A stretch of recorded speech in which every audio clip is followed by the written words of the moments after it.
If you find an old Nintendo game called Desert War, do not play it. When a guy walked into my retro gaming shop carrying a cardboard box, I was so excited. Got some of my brother's Nintendo 64 games to sell, he said suspiciously. All right, just checking for legal reasons. Do you have your brother's permission to sell these games? I asked. He actually disappeared over 20 years ago. He's been declared legally dead. His old games were just sitting around in the basement. My parents said that I could sell them. I'm really sorry, I said. I couldn't help but wonder if he was making the whole thing up. I'd gotten used to hearing sob stories that people would make up to try to get more money. There was this one woman who came in nearly every year, attempting to sell some worthless PC games, telling me that her baby had died and that she was trying to pay for a funeral.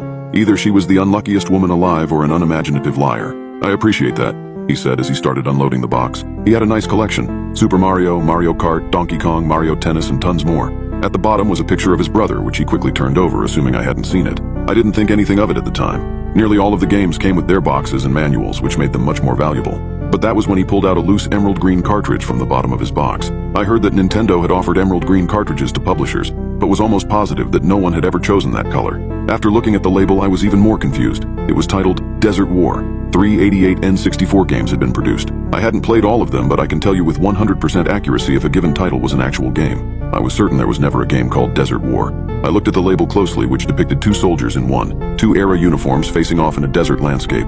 It looked legit. There was the ESRB rating in the lower left, hand corner, T for teen, the Nintendo logo, and the official Nintendo seal of quality. The only thing strange was the publisher's name, Salatorum Games. I had never heard of them before. I turned the cartridge over and examined its back. Everything checked out. I decided to Google it, wondering if I could have somehow forgotten about the game. No result. The game simply did not exist, but somehow I had it in front of me. You remember where your brother got this? I asked. I thought this might be an elaborate hoax, that the guy was going to tell me that this was a one-of-a-kind game worth thousands. He shrugged. Can't tell you. Think he did most of his shopping at GameStop. Do you remember playing it with him? I don't actually. Don't remember ever seeing him play it. He must have got it shortly before he disappeared. It's very strange. I can't find any mention of it online. I can do more research on it. Ask some friends who might know about it and make you an offer in a few days. I'll take $20 for it, he said abruptly. I live rather far away, so it's probably not worth my time coming back here. I accepted his offer, telling him that on the off chance the cartridge turned out to be valuable, I'd share the profits with him. I'd been in this business for 12 years, and this was the strangest thing that had come through my doors. After paying him, I headed to my office, inserted the cartridge in my old N64, and turned it on. I now wish I never turned that game on. There was no splash screen, no menu, wasn't prompted to press start. Instead, I was popped directly into a desert.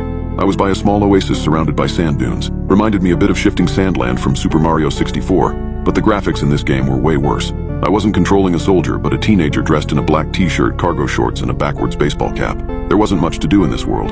Couldn't scale the dunes, climb the palm trees, or even go swimming in the oasis. The controls were limited. I could jump using the A button, but couldn't punch or even crouch.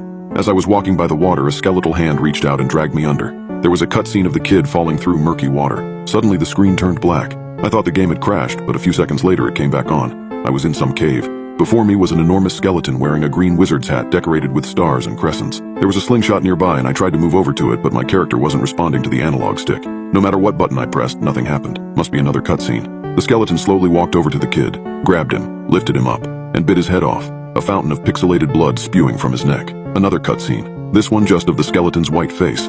I'd never seen anything like this before. I felt like I couldn't move, my eyes glued to the screen, unable to look away. But that's when I noticed something horrifying about the character's head. I recognized the face. It was the man's brother, the same face that was on the picture inside the box. My heart sunk when I realized he might not be the last victim.